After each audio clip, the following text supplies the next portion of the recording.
తప్పెవరిది రెండవ భాగం. వెంకట్రామయ్య హడావిడిగా వచ్చాడు. జూన్లో కూడా విజయవాడలో మహా ఉక్కగా ఉంది. గ్లాసుడు మంచినీళ్లు తాగాడు. లక్ష్మి, అబ్బాయి వచ్చాడా? ఎవరు? సత్యమేనా? ఇంకా రాలేదు. బస్సు ఈ పాటికి రావాల్సిందేనే అన్నాడు గ్లాసు తిరిగిచ్చేస్తూ. బస్సు లేటో ఏమో అంది చెమట తుడుచుకుంటూ. పెద్ద కోడలు వనజ పసివాడిని అత్తకిచ్చి స్నానానికి వెళ్ళింది. 10 గంటలవుతున్నా స్నానాలు చేయకు ఏం చేస్తున్నట్టు వీళ్ళు? కోడలు వెళ్ళిన దిక్కు చూశాడు. సరి, ఆ మాట అడిగితే ఇంకేమైనా ఉందా? దీర్ఘం తీసింది లక్ష్మమ్మ. వాసు లేడా? 10లోకొచ్చాడు. పాస్ అవడం, ఫెయిల్ అవ్వడం, ట్యూషన్ల మీదేగా ఆధారపడటం. క్రిస్టఫర్ మాస్టర్ దగ్గరికి వెళ్ళాడు అన్నది. అత్తయ్య, మేం సాయంత్రం పార్టీలకి డిన్నర్ అరేంజ్ చేసుకున్నాం క్లబ్బులో. పెరుగు కారలు కావాలి. రెండో కోడలు సుమన వచ్చి చెప్పింది. అలాగే అన్నది లక్ష్మి. ఆమె వచ్చినంత వేగంగా మేడ ఎక్కింది. బొత్తిగా భయభక్తులు లేవండి, మీరున్నారు అనైనా కాస్తైనా ఆలోచిస్తుందా చూడండి. లక్ష్మమ్మ భర్త వంక చూసింది. అమ్మా, వాళ్ళ ముందు తలాడించి తర్వాత అనుకోవటం నాకేం నచ్చలేదు. పెరుగుగారలు నువ్వే చేసుకోవే అమ్మాయి అని చెప్పలేవు? కాస్త దూరంలో కూర్చొని ఆంధ్రజ్యోతి చదువుతున్న రమ అడిగింది. ఇదండి వరస. రమ అన్నమాట నిజమే కదే? ఆయన మాట పూర్తి కాకముందే సుభాష్ వచ్చాడు. నాన్న, ఈరోజు మేం గవర్నర్పేట సెంటర్లో ఓ క్లినిక్ ప్రారంభిస్తున్నాం, మీకు వీలుంటే ఒకసారి రండి అన్నాడు.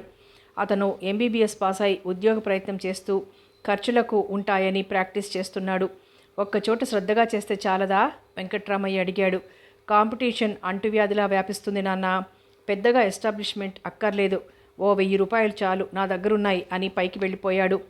తాత తా అంటూ మనవడు చేతులు చాపాడు. రారా నాయనా, బాబాయ్ వస్తున్నాడేమో చూద్దాం.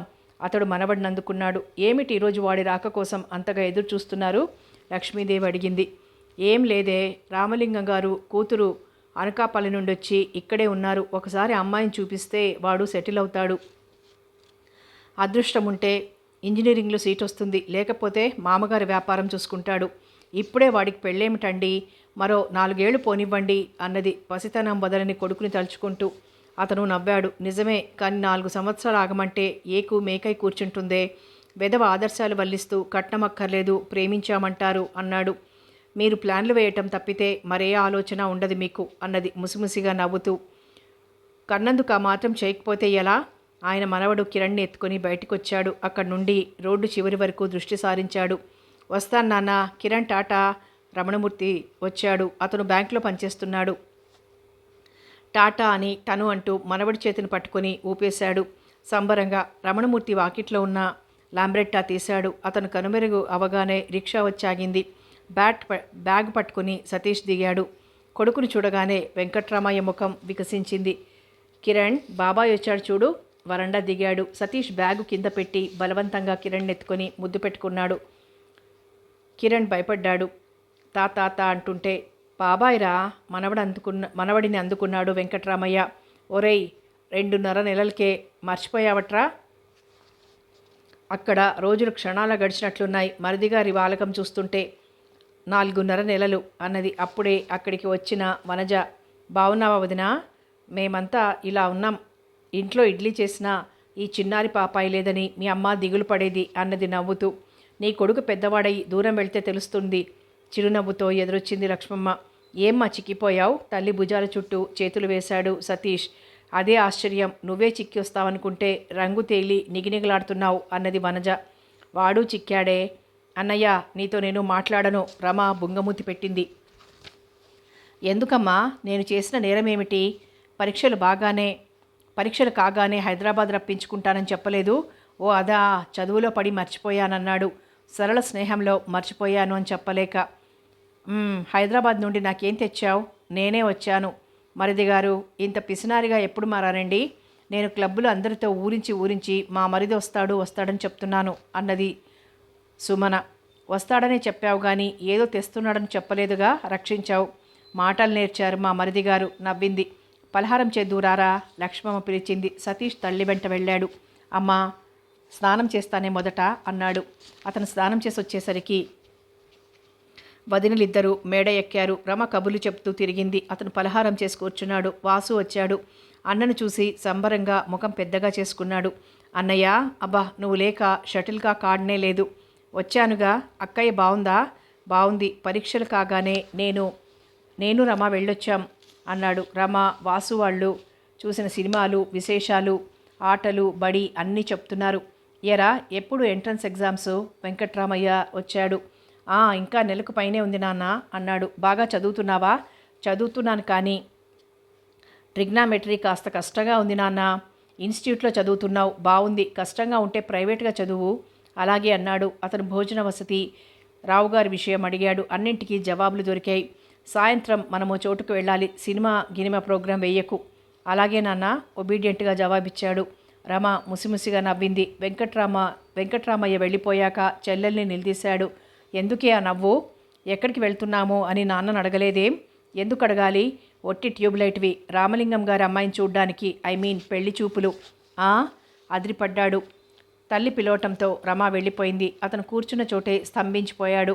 అతని ముందు అజంతా శిల్పంలా, బాపు బొమ్మలా ఉన్న సరళ చిరునవ్వులు చిందిస్తూ నిల్చుంది. సరళ విషయం తండ్రికి ఎలా చెప్పాలి?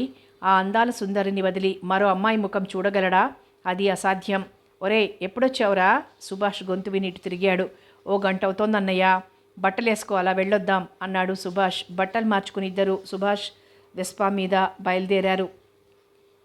తా చెడ్డకోతి వనమల్లా చెరిచాడన్న సామెతలా ఉంది.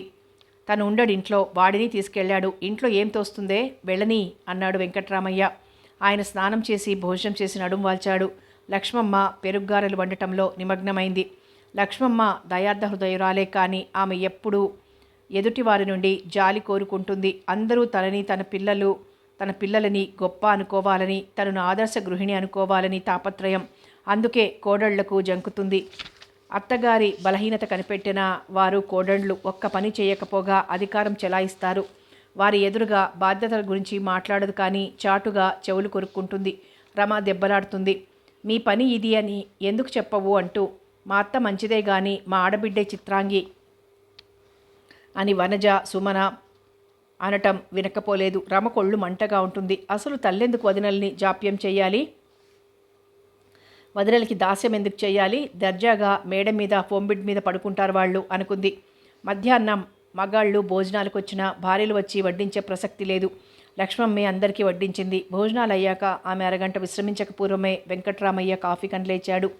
సతీష్కి తండ్రికి తన విషయాలు చెప్పాలంటే భయంగా ఉంది. అక్కడికి వెళ్ళాక అమ్మాయి నచ్చకపోతే తాత్కాలికంగా గండం గడిచినట్లే అనుకున్నాడు. అతను అనుకున్నట్లే జరిగింది. అమ్మాయిని చూడంగానే తండ్రి ముఖం ముడుచుకుపోవటం గమనించాడు. మామూలుగా పలహారాలు, కాఫీలు అయ్యాక బయటకు వచ్చారు. వారి విషయం ఏమీ అడగలేదు. సతీష్ని చూడగానే వరహీనం అనుకున్నట్టున్నారు. ఇంటికి వస్తూనే వెంకట్రామయ్య ఒకే మాట చెప్పాడు, ఈడు జోడు కుదరదు అని. ఆ పైన అతని ఎదురుగా ఎవరూ ప్రశ్నించలేదు, కానీ వదినలు తర్వాత ఏడిపించారు. సతీష్ ఊహలు సరళ చుట్టూ అల్లిబిల్లిగా తిరుగుతున్నాయి. సరళ ఎవరన్నట్టు చూసింది సరళ సతీష్ వంక. ఏమిటి, అచ్చంగా కోపం వచ్చిందా? ఇంకా 10 రోజులు ఉండి రాకపోయారా? నేను వెళ్ళింది వారం రోజులేగా. నాతో మాట్లాడకు, నాకు కోపం వస్తుంది. ఇంకా రాలేదు కదా, బాగుంది. నేనెప్పుడు మా వాళ్ళని విడిచి ఉండలేదు తెలుసా? బుజ్జి పాపాయి వెక్కిరించింది. బుజ్జి పాపాయికి కాఫీ కావాలి అన్నాడు. ఆమె ఇద్దరికి కాఫీ తెచ్చి తాగుతూ పీటలపై కూర్చుంది. మీ పిన్ని తమ్ముడు రాలేదా? రేపు వస్తున్నారు. ఈ వారం రోజులు ఏం చేశాను? నువ్వెప్పుడొస్తావా అని రోజులు లెక్క పెడుతున్నాను అంది. నిజమా సరు? అబద్ధం. విసురుగా లోపలికి వెళ్ళిపోయింది. సరు నీకో తమాషా చెప్పనా? ఇటు చూడబోయ్. చెప్పు అన్నది. మా నాన్నేమో పెళ్లి చూపులంటూ ఓ పెద్ద మనిషి ఇంటికి తీసుకెళ్లాడు. ఆయన పక్కన కూర్చున్న శాల్తీని చూసి ఆయన భార్య అనుకుని నమస్కరించాను. కొంపదీసి ఆవిడ పెళ్లి కూతురు కాదు కదా? ఎగ్జాక్ట్లీ. నీకెలా తెలుసు? Very simple. మీరు మొదటే తమాషా అన్నారుగా. నేను ఎలా తప్పించుకోవాలా అని రకరకాల ప్లాన్లు వేసుకొని వెళ్ళాను. కానీ ఆ అమ్మాయిని చూస్తూనే మా నాన్నగారు గప్చిప్. బాగుంది. ముసిముసిగా నవ్వింది. ఆమెను రెప్పవాల్చక చూశాడు. మామూలు ప్రింటెడ్ గుడ్డ, నలుపుపై తెల్ల చుక్కలది మ్యాక్సీ వేసుకుంది. జడ వదులుగా వేసుకుంది. కనుబొమ్మల మధ్య కాస్త పైకి నల్లని తిలకం చుక్క పెట్టుకుంది. సరళను చూసే కాబోలు సహజ సౌందర్యానికి నిర్వచనం చెప్పారు అనుకున్నాడు. ఎప్పుడొచ్చావు బాబు? రావు వచ్చాడు.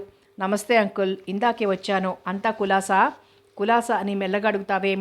నాన్న డబుల్ కులాసా. పెళ్లి చూపులు అయ్యాయట, పెళ్లి కూడానట అన్నది సరళ తండ్రి ముఖంలో మారే రంగులు గమనించకనే. అవునవును, ఆ పెళ్లి కూతురు నీలాగే ఉంటుంది వెక్కిరించాడు. చూడంకుల్, ఏదో స్నేహితురాలు కదా అని చెప్తే ఆటలు పట్టిస్తోంది. నిజంగా పెళ్లి చూపులు జరిగాయా? పెళ్ళెప్పుడు? పెళ్లి చూపులు నిజం అంకుల్, పెళ్లి అబద్ధం అన్నాడు. చాలాసేపు విజయవాడ కబుర్లు చెప్తూ కూర్చున్నాడు. రావు వింటున్నాడు. మర్నాడు రంగనాయకి వచ్చింది. ఆమె వస్తూనే భర్తను కంగారుగా పక్కకు పిలిచింది.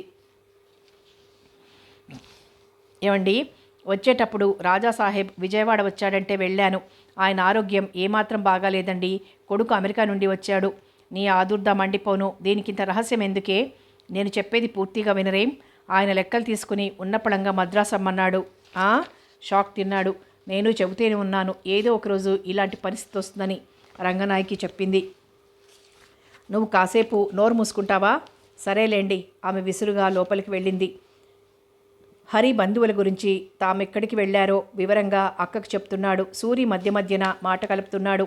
అమ్మాయి, నిన్ను పంపమని మీ నాన్నకు రాశానే అన్నది కూతుర్ని చూసి. నాన్న ఒంటరిగా ఉంటారని నేనే రానన్నాను పిన్ని. మామయ్యకి ఎలా ఉంది?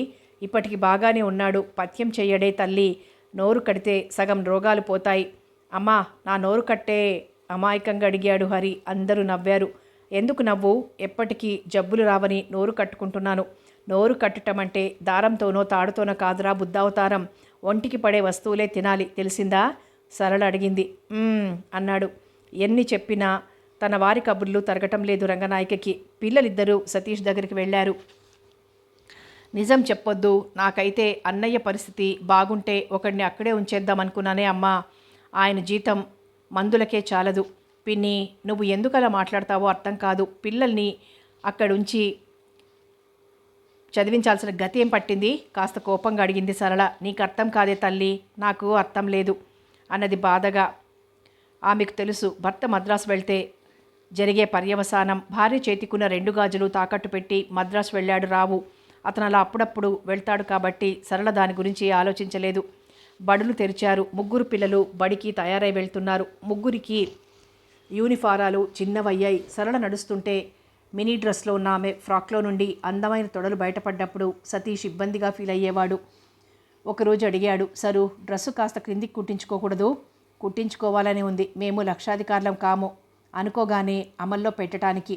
ధనవంతులందరికీ ఉన్న జబ్బు మీకు ఉందన్నమాట. సతీష్ పక్కపక్క నవ్వేశాడు. ధనవంతులమని ఎవరు చెప్పారు? కాదు, ఈ పూటకు తడుముకునే బీదవారు కదూ అన్నాడు.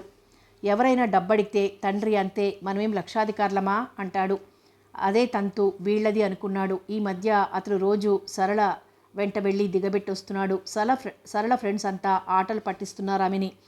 రావు మద్రాసు నుండి వారం రోజులకు వచ్చాడు. అతను ఎవరూ లేరని నిర్ధారణ చేసుకుని భార్యకు రాజాసాహెబ్ విషయం చెప్పాడు. అతను చాలా మంచివాడేనే. ఆ కొడుకున్నాడు చూశావు, వాడే కంప్యూటర్లా లెక్కలు వేస్తాడు, లెక్క అడుగుతాడు. ఇంతకీ ఏమైంది? కొత్తగా అయ్యేదేముంది? 10,000 వరకు బాకీ పడ్డాం అన్నాడు. 10,000? అప్రయత్నంగా ఆమె చేతులు గుండెల మీదికి పోయాయి. నా మాట వినండి. ఇప్పటికైనా ఏదైనా ఉద్యోగం చెయ్యండి ప్రాధేయపడింది రంగనాయకి. గుడ్, నాకు ఉద్యోగం ఇప్పించవే రంగా, తప్పక చేస్తాను అన్నాడు. అది నన్నే అడిగారు. దిగులుగా చూసింది. కాకపోతే ఏమిటే, నాకు ఈ వయసులో పిల్లని కావాలంటే ఇస్తారు కానీ ఉద్యోగం ఇవ్వరు. సిగ్గులేదు మీకు. పోనీ ఏదైనా వ్యాపారం చేయండి. పెట్టుబడి ఎవరిస్తారే? అది నేనే చెప్పాలా? ఏమయ్యా రావు, ఉన్నావా అసలు? ఏమిటి మధ్య నల్లపూసవైపోయావు? అతని పేకాట స్నేహితుడొచ్చాడు. నల్లపూసనై మావిడి మెడలో ఉండాలని ఆవిడ కోరిక. మీరేమో సాగనివ్వరు.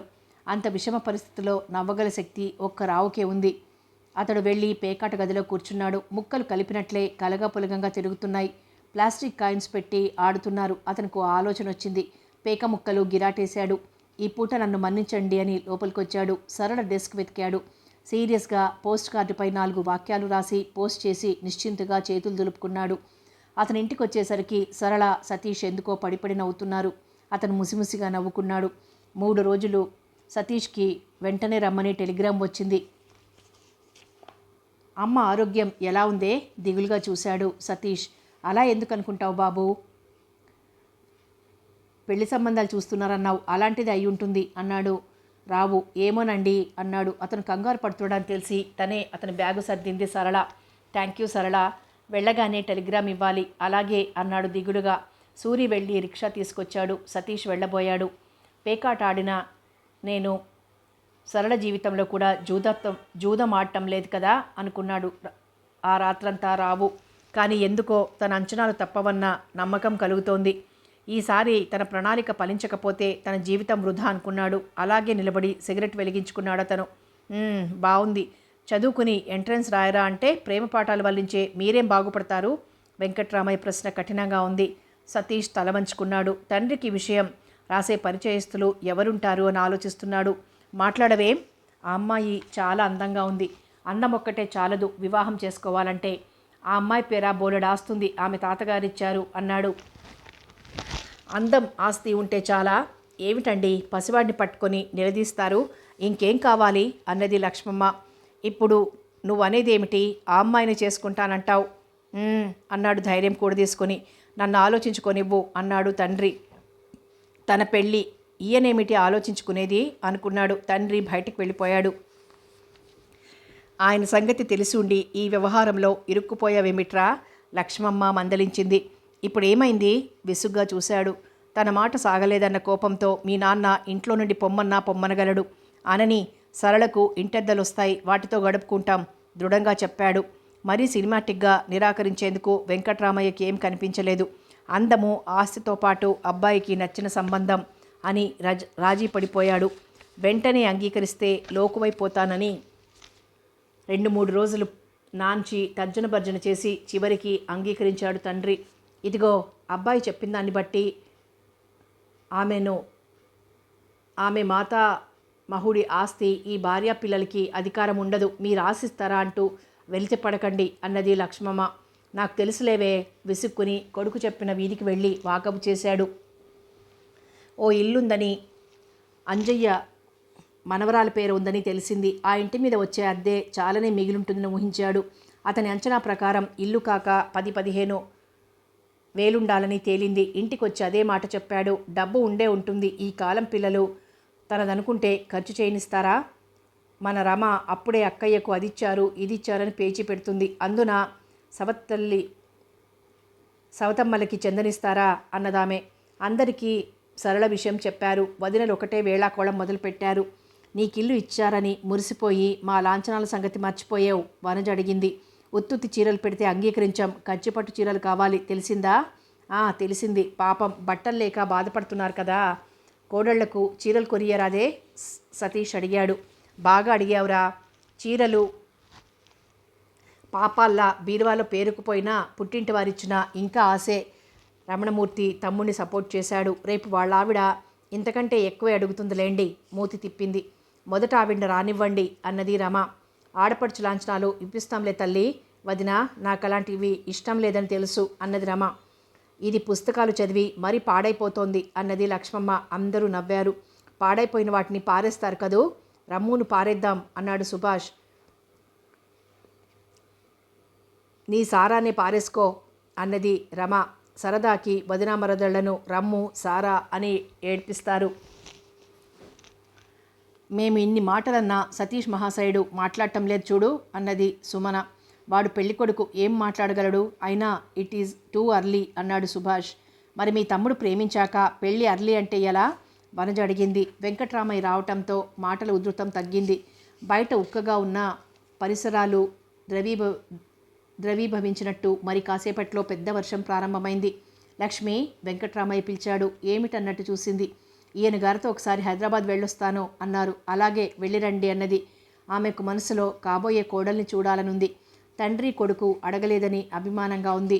మర్నాడు రాత్రి బస్సులో తండ్రి కొడుకులు హైదరాబాద్ వచ్చారు. రావు ఎదురొచ్చి దర్పంగా పలకరించాడు. మీ నాన్నగారిని పిలుచుకొచ్చావేమిటి సతీష్? అవునండి అన్నాడు. నాన్న, వీరే రావు అంకుల్. నమస్తే అంటూనే డేగ కళ్ళతో చుట్టూ పరికించాడు వెంకట్రామయ్య. అది అద్దె ఇల్లా స్వంతమా అనే విచక్షణ మర్చిపోయాడు. రండి అమ్మా సరు, సతీష్ వాళ్ళ నాన్నగారు వచ్చారు, కాఫీ పంపించు అన్నాడు. అందరూ హాల్లో కూర్చున్నారు. ఇప్పుడెందుకండి, స్నానం చేశాక తీసుకుంటాను, అప్పుడు పలహారం చేద్దుగాని అన్నాడు. సరళ కాఫీ తెచ్చింది. వెంకట్రామయ్య రెప్పవేయక సరళ వంక చూశాడు. కొందరికి అందమైన కనుముక్కు తీరుంటుంది, మరికొందరికి స్వచ్ఛమైన రంగుంటుంది. కానీ ఈ అమ్మాయి అందమంతా స్వంతం చేసుకుందే అనుకున్నాడు. కాఫీ తీసుకోండి. సతీష్ని చూసినప్పుడల్లా అతని తల్లిదండ్రుల్ని చూస్తే జీవితం తరించిపోతుంది అనుకున్నాను. ఈరోజు ఆ కొరత తీరింది అన్నాడు. అతని మాటలకి వెంకట్రామయ్య ఉబ్బిపోయాడు. ఈ మొత్తం ఇళ్లకు అద్దె ఎంత వస్తుందండి? అంతా పాతవారే కాబట్టి 2,000 వస్తాయండి. ఇప్పుడు ఖాళీ చేస్తే 3,000 వస్తాయి. అన్నాడు. రావుగారు మరే ఉద్యోగం చేయనవసరం లేదు అనుకున్నాడు. సతీష్ పాస్ అయితే సరే సరి, లేకపోతే తన స్నేహితుడితో వాటాదారుడుగా చేరతాడు అనుకున్నాడు. రెండంకుల్ స్నానం చెదురు కానీ కప్పందుకుంటూ పిలిచింది సరళ. రాజాసాహెబ్ ఇంట్లో అటాచ్డ్ బాత్రూమ్స్ ఉన్నాయి. వాటిని చూసి మురిసిపోయాడు. ముగ్గురు వియ్యంకులు షావుకార్లే, కానీ ఇతను నవనాగరికుడు. అతను ప్రేమను నమ్ముతాడా, తన కొడుక్కి పిల్లనిస్తాడా అన్న సంశయం పీడించసాగింది. ఈ సతీష్ గాడు చదువు సంధ్యలు లేక ఈ ప్రేమ వ్యవహారాల జోలికి ఎందుకు వెళ్ళాడో. స్నానం చేసి వచ్చేసరికి ఆవిర్లు కక్కుతున్న ఇడ్లీ, పచ్చడి, ఆ అనపకాయ, పళ్ళు అన్నీ సిద్ధంగా ఉన్నాయి. మౌనంగా మర్యాదలు అందుకున్నాడు. చుట్టుపక్కల వారు వాకపు చేయాలని కూడా వదిలేశాడు. రావు రాజసం చూసి. అతను పలహారం అయ్యాక రావుతో చాలా రోజుల తర్వాత పేకాటలో కూర్చున్న వెంకట్రామయ్య గారు హుషారుగా ఆడారు. మీరేమైనా పనిచేస్తారా రావు గారు? బుక్కలు చూసుకుంటూ అడిగాడు. ప్రత్యేకంగా పనంటూ ఏం చెయ్యను. ఈ అద్దులు వసూలు చేసి అందులోదే కొంత డబ్బు వాడుకుంటాను అన్నాడు. అలాగా, మొదట ఏం చేసేవారో? సినిమాలు తీశాను. నేను తీసే రోజుల్లో హీరోలు హీరోయిన్లు చెప్పినట్టు వినేవారు. సహజత్వం ఉట్టిపడేలా సినిమా తీశాం. ఇప్పుడంతా మారిపోయింది. తలుచుకుంటేనే కంపరం పుడుతుంది. మీరు జోకర్ పారేశారు. అదే అజాగ్రత్తగా ఆడాను. కంగారుగా కార్డ్స్ పట్టుకున్నాడు. మధ్యాహ్నం షడ్రసోపేతమైన భోజనం పెట్టారు. సాయంత్రం ఇంగ్లీష్ సినిమాకి తీసుకెళ్లాడు రావు. భారీ చెయ్యి అనుకున్నాడు. రాత్రి అందరూ కలిసి హోటల్లో భోజనం చేశారు. రావు కుటుంబంలో ఏ కలతలు లేవన్న భ్రమ కలిగింది. అన్నింటికన్నా ఎక్కువ అతనికి సరళ నచ్చింది. మర్నాడు విజయవాడ బయలుదేరాడు వెంకట్రామయ్య. ఒరే సత్యం, అమ్మాయి ఆస్తి బాగానే ఉన్నాయి. అతడినే వచ్చి అడగమనరా? మంచిది నాన్న. నువ్వు తొందరపడి అది పెట్టు ఇది తీసుకురా అని అడిగేవు. మనిషి ఉదారుడే. నాకు తెలియదా? అతనికంటే హుందాగా మనము ఉందాం అన్నాడు. మరి నేను వస్తాను. ఆయన వెళ్ళిపోయాడు. కాఫీ తెచ్చిన సరళని ఎత్తి గిరగిరా తిప్పాడు సతీష్. ఏమిటిది? దించమంటే ఆమె భయంతో అరుస్తుంటే దింపేశాడు. మా నాన్న మన పెళ్ళికి అంగీకరించారు సరు. పెళ్ళా? అప్పుడేనా? మరింకెప్పుడు? ఆలస్యం చేస్తే మా నాన్న ఎవరినో తెచ్చి పెళ్లి చేస్తాడు. కనీసం చదువు. సిగ్గుతో మాట్లాడలేకపోయింది. లోపలికి పరిగెత్తింది. దారిలో ఎదురొస్తున్న తండ్రిని ఢీకొన్నది. ఏమిటమ్మా తొందర? భుజాలు పట్టి ఆపాడు. నాన్న, సతీష్ పిలుస్తున్నాడు అని లోపలికి వెళ్ళిపోయింది. రావుగారి ముఖం వికసించింది. తనకు పేకాటలో ఎప్పుడూ ఇలా ఆశించిన ముక్క పడదు అనుకున్నాడు. సతీష్ పరీక్షలు రాసిన పరీక్ష పోయింది. అతను వివాహమయ్యాక అత్తగారింట్లో ఉండి చదువుకుంటున్నాడు. మొక్కుందని తిరుమలలో చాలా సింపుల్గా జరిగింది వివాహం. ఇద్దరు చదువులు పాడైపోతాయని హైదరాబాద్ బయలుదేరారు దంపతులు. ఆడబిడ్డలకి చీరలు, వెండి చెంబు ఏం లేవా? లక్ష్మమ్మ అడిగింది. రావు హుందాగా నవ్వాడు. చీరలు లేవా? ఎన్ని కావాలమ్మా? సావిత్రి ముఖం ఎర్రగా మారిపోయింది. తల్లి వంక కొరకొరా చూసింది. మామయ్యకు తెలియదు, ఊరుకోవే. పకపక నవ్వింది. అదే లాంఛనాలన్నయ్యా. అదే వివరంగా చెప్పాలమ్మా. 2 పెళ్ళిళ్ళు చేసుకున్నా కట్నాలు లాంఛనాలు తీసుకోలేదు. అఫ్కోర్స్ మీరు అడగండి, ఏం కావాలో తెప్పిస్తాను. రావుగారి మాటలకు అందరూ ముఖాలు చూసుకున్నారు. సావిత్రి విసవిసా నడిచి తన విడిదికి వెళ్ళిపోయింది. మీరు ఇంకా చూడాల్సిన ప్రదేశాలుంటే చూసిరండి. పిల్లల చదువుపోతుంది. మీరు పట్టుబట్టారు. అమ్మ ఇష్టపడిందని అంగీకరించాను అన్నాడు గంభీరంగా. అతని మాటలకి ఎదురు చెప్పలేకపోయారు ఎవ్వరూ. అందరినీ వదిలేసి కూతుర్ని అల్లుణ్ణి తీసుకునొచ్చారు. అందమైన భార్య, అంతకంటే అందమైన వయసు, అత్తవారిల్లు చదవటానికి సహకరిస్తాయా? సతీష్ ఇంజనీరింగ్ అంతే సంగతులతో ఆగిపోయింది. అతను విజయవాడ వెళ్తానన్నాడు. Good idea. అమ్మాయి చదువుతుంది అన్నాడు. సతీష్కి తల కొట్టేసినట్లయింది. మాట వరుసకి ఉండమని అనలేదు. ఏం మనిషి! 4 నెలలు సరళకు దూరంగా ఉండగలడా? ఉండక తప్పదు. మాట వరుసకైనా మామ ఉండమనలేదు. అన్నీ సర్దుకున్నాడు. ఓ సతీష్, ఈరోజు మా వాళ్ళంతా సినిమా ప్రోగ్రాం పెట్టారు. తప్పించుకుని వచ్చేసరికి ప్రాణం పోయింది ఒగరుస్తూ చెప్పింది సరళ. వెళ్ళలేకపోయావా అన్నాడు తనకేం పట్టనట్టు. సతీష్, కోపం వచ్చిందా అంది అతని ముందుకు వెళ్ళి అతని తల పట్టి పైకి లేపుతూ. నాకెందుకు కోపం? మరి ఎందుకలా ఉన్నావు అన్నది. వివాహమయ్యాక, శారీరకంగా దగ్గరయ్యాక సతీష్ దగ్గరవాడనిపించింది. ఏకవచనం ప్రయోగిస్తోంది. పేరుతో పిలుస్తోంది. రోజు సాయంత్రం రాగానే ఓసారి మామూళ్ళు, వసూళ్ళు, అలకలు, అలరింపులు అయ్యాక పలహారాలు, కాఫీలు అయ్యేవి. ఆ తర్వాత షికారుకో, సినిమాకో వెళ్ళొచ్చి భోజనం చేశాక సరళ తమ్ముళ్లతో పాటు చదువుకోవాలని కూర్చునేది. అరగంటలో 6 సార్లు పిలిచేవాడు. ఇక విసుక్కుని చెరచెర వెళ్ళి ఏమిటన్నట్లు చూసేది. ఇది అంటూ ఆమెను కౌగిట్లో బంధించి తమకంగా చుంబించేవాడు. వదలండి అనేదే కానీ అప్పటికే ఆమెను తీయని బాధ అణువణువు కంపింపచేసేది. తలుపు వేసి లైట్ ఆర్పేది. ఆ తర్వాత లేచి వద్దామనుకుంటే పిన్నికి ముఖం చూపించాలంటే సిగ్గుగా ఉండేది.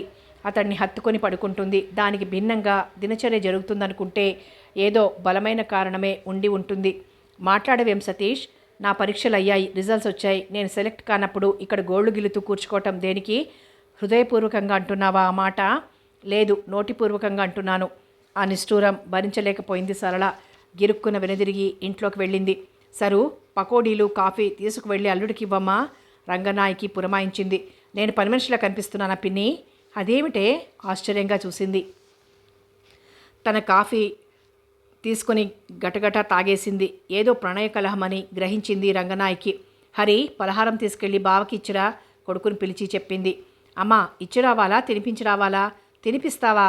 విస్మయంగా అడిగింది. రోజు అక్కయ్య తినిపిస్తుందిగా, సిన్సియర్గా అడిగాడు హరి. అందరూ ఒక్కసారి నవ్వారు. ముసలి వెధవ, నవ్వాపుకుంటూ లేచింది సరళ. అప్పుడే అక్కడికి వచ్చిన సతీష్ కూడా నవ్వాడు. అక్కకు దొరకకుండా పారిపోతున్న హరిని పట్టుకుని తీసుకొచ్చాడు.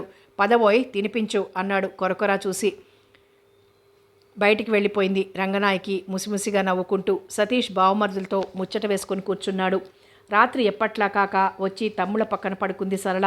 రంగనాయకి వంటింటి తలుపులు వేసి పేకాడే భర్తకు టీ కాచి పంపించింది.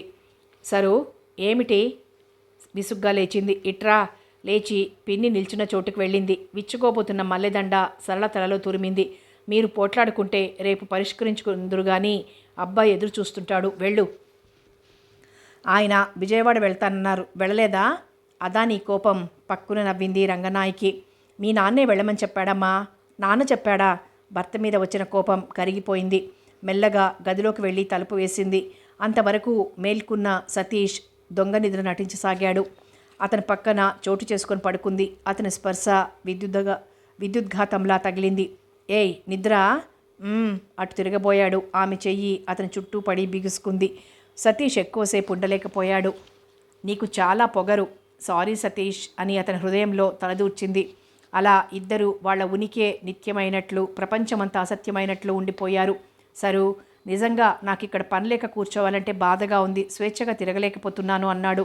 అలా అయితే మీ ఇంటికి వెళ్ళిరండి, మళ్ళీ రమ్మంటావా? అసలు నీతో మాట్లాడను. లేవబోయింది. అతను చెయ్యి పట్టి ఆపాడు. అలాగే వస్తాను. ఆ రాత్రంతా ఇద్దరూ నిద్రపోలేదు. స్వీట్ నథింగ్స్ చెప్పుకుంటూ కాలక్షేపం చేశారు. ఉదయం ఫస్ట్ బస్కి బయలుదేరాడు. సరళ కన్నీరు చూసి కదిలిపోయాడు సతీష్. పోనీ అంకుల్, సరణం తీసుకువెళ్ళి పంపిస్తాను. 3 నిద్రలకి కూడా మా ఇంటికి రాలేదు. మీ అమ్మగారు వచ్చి సాంప్రదాయానుసారంగా తీసుకువెళ్తుందిలే అన్నాడు. ఉత్తరాలు రాస్తుండు అని హెచ్చరించి వెళ్ళిపోయాడు సతీష్. ఆ రోజంతా వెలితిగా అక్కడ లేనట్టు పరధ్యానంగా తిరిగింది సరళ. మర్నాడు రాజాసాహెబ్ మరణించాడని టెలిగ్రామ్ వచ్చింది. ఆద్రాబాద్రాగా వెళ్ళిపోయాడు రావు. 3 రోజుల తర్వాత దిగులుగా వచ్చాడు. అతని వెంట రాజాసాహెబ్ కొడుకు బావమర్ది కూడా వచ్చారు. అతను ఇంట్లో ఉన్న వారి వస్తువులు విసిరివేయటం ప్రారంభించాడు. ఏం మనుషులయ్యా, ఆ ముసలోడు బుద్ధి లేక బాధ్యత అప్పగిస్తే ఎక్కడిదక్కడ నాకేయటమేనా? ఏమిటి చాలా దారుణంగా మాట్లాడుతున్నావు? సరళ రోషంగా వెళ్ళింది. సరు, నువ్వు వెళ్ళి మీ పిన్నికి సామాను సర్దడంలో సాయం చెయ్యి. రావు కూతుర్ని పంపాడు. తను వెళ్ళి పేకాట ఫ్రెండ్స్ ఇంట్లో ఓ గది చూసొచ్చాడు. సాయంత్రం వరకు తనకున్న కొద్దిపాటి సామాన్తో ఇల్లు వదిలేశాడు. ఏవండి, ఏం జరిగింది ఇప్పుడైనా చెప్పరా? రంగనాయకి అడిగింది. ఏముందే, రాజాసాహెబ్కు నేనంటే నమ్మకం, అంతా అప్పగించాడు. అతని కొడుక్కి తన వారంటే గురి, వాళ్లకు అప్పగిస్తున్నాడు అన్నాడు తేలిగ్గా. మీరెప్పుడైనా రేపును గురించి ఆలోచించారా? తీక్షణంగా అడిగిందామే. ఇప్పుడు గురించే ఆలోచించలేదిక. నేను రేపు గురించి ఆలోచిస్తానా? ఈ పిచ్చి ఆలోచనలు మాని హాయిగా 5-6 ఆడవారిని చేరదీసి క్లబ్బుని అన్నాడు నిర్వికారంగా సిగరెట్ కాలుస్తూ. సరు, నీ తమ్ముళ్లను నువ్వే కాపాడుకో తల్లి. ఈ మనిషికి మతిపోయింది. బావురు మంది రంగనాయకి. ఊరుకో పిన్ని, ఊరుకో ఓదార్చింది సరళ. ఆమెకు చటుక్కున భర్త ఉత్తరాల సంగతి గుర్తుకొచ్చింది. వెళ్ళి అక్కడ ఉండేవారికి చెప్పొచ్చింది. క్లాస్మేట్ కవిత ఇల్లు ఆ వీధిలోనే. కవితకు ఉత్తరాలు తెమ్మని చెప్పొచ్చింది. ఇంత హఠాత్తుగా ఖాళీ చేస్తున్నారేమే? యజమాని పోయాడు అందుకని అన్నది కవితను సాగనంపుతూ. బయట వరకు వచ్చిందామె. రావు స్నేహితుడి గదిలో వారం రోజులు అయ్యేసరికి పెద్దలు గుర్తుకొచ్చారు. ఆ ఇంటావిడికి పేకాడే వాళ్ళంటే పరమసహ్యం. తన భర్త వారి వల్లే పాడైపోయాడని కోపం కూడాను. ఎన్ని విధాలుగా ఆమె రంగనాయకి భర్తను ఖచ్చితంగా చెప్పింది. వారం రోజుల్లో ఇల్లు చూడకపోతే సరళను అత్తవారింటికి పంపి తన పుట్టింటికి వెళ్ళిపోతానని బెదిరించింది రంగనాయకి. చూస్తాను తల్లి, చూస్తాను. అద్దె ఇళ్ళు మార్కెట్లో దొరికే వస్తువులా డబ్బించుకోవటానికి అంటూ బయలుదేరాడు. బజార్లో దొరికిన కొనడానికి డబ్బు ఎక్కడుందిలేండి, అంతా నా కర్మ తలబాదుకుంది రంగనాయకి. నేను వెళ్తున్నాను పిన్ని, నా స్నేహితురాలిని అడిగి చూసొస్తాను అంటూ సరళ హామీ ఇచ్చింది. గుడ్ గుడ్ రంగా, దానికి ఉన్న ధైర్యం నీకు లేదు అన్నాడు నవ్వుతూ. ఆయన బయటికి వెళ్ళగానే సరళ భర్తకు మారిన అడ్రస్ ఇస్తూ ఉత్తరం రాసింది. అక్క, ఎప్పుడు ఆ ఇంటికి వెళ్ళమా అమాయకంగా అడిగాడు హరి. వాళ్లను చూస్తే గుండె తరుక్కుపోయిందామెకి. సతీష్ డబ్బు గలవాడు, అతను అండదండలుంటే వీళ్ళిద్దరినీ చదివించాలి అనుకుంది. అదృష్టం బాగుంటే నువ్వు చక్కగా చదివి పెద్దాడివైతే అంతకంటే మంచి బంగళా కొనుక్కుందాం అన్నది ధీమాగా. అక్క, బయటికి వెళ్తే ఆ ఇంటివారి పిల్లలు ఏమేమో అంటున్నారే అనుకోని, వాళ్లకే పాపం, మీరు చదువుకోండి. వాళ్లను పంపేసిందామే. ఆమెకు భవిష్యత్తు ఓ పెద్ద ప్రశ్నవాచకమై నిల్చుంది. కథ కొనసాగుతుంది.